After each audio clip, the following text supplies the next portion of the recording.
গুরু কৃপা হি কেবলম, গুরু কৃপা হি কেবলম, গুরু কৃপা হি কেবলম, সদ্গুরু কৃপা হি কেবলম।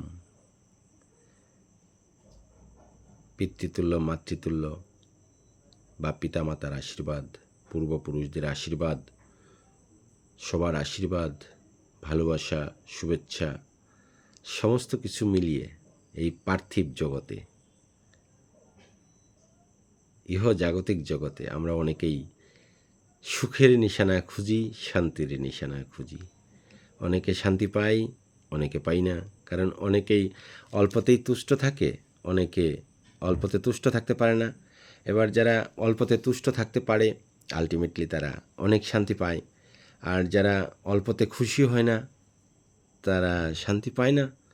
এবার অল্পতে খুশি থাকার চেষ্টা করুন, কারণ জীবনটা ছোট্ট, ভোগ করতে শিখুন, মানে এই উপভোগ, এই ছোট্টর মধ্যেই সুখ খুঁজে পাওয়ার চেষ্টা করুন, শান্তি খোঁজার চেষ্টা করুন।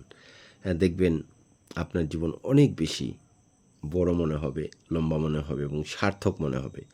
কারণ 84 লক্ষ বার জন্মগ্রহণের পরে একবার যখন মানুষ হতে পেরেছেন, মানুষ হতে পেরেছি, তাহলে এই জন্মটাকে ফালতু ফালতু এই মিথ্যা কথা, লম্পটগিরি, জোচ্চুরি, ঠকানো, ঠগবাজি, পরনিন্দা, পরচর্চা, মানুষেরটা এরটা ওকে লাগানো, ওরটা ওকে লাগানো,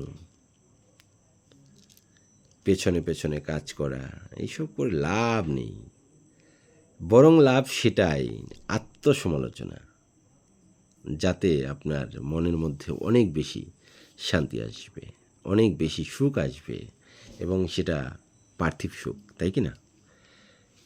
সকালবেলা উঠে সর্বদা আমরা মানুষের কীভাবে মঙ্গল করা যাবে, সমাজের কীভাবে মঙ্গল করা যাবে, সেটা আমাদের